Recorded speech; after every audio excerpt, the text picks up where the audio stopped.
இவனுக்கு எல்லா கலைகளும் தெரியும், உலகின் எல்லா மொழிகளும் தெரியும். He can dance, he can fight, and he is a sportsman. இங்க படுத்துற நிமிஷம்னால தாங்க முடியலையே. தலை வலிக்குதுடா, தலை வலிக்குதே.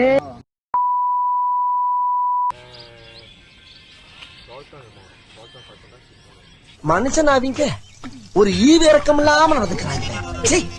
நல்ல வேலை வழியில துண்டு காய போட்டுருந்தாங்க.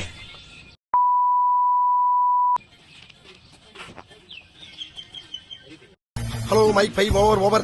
உடனே டைனிங் ஹாலுக்கு வரவும் ஓவர். இங்கதான் இருக்கேன். ஓவர். எங்க இருக்க ஓவர்? உங்க புடனைக்கு பின்னாலதான் நிக்கிறேன். ஓவர். உடனே இதெல்லாம் ரொம்ப ஓவர்ரா. எப்படா வந்தீங்க?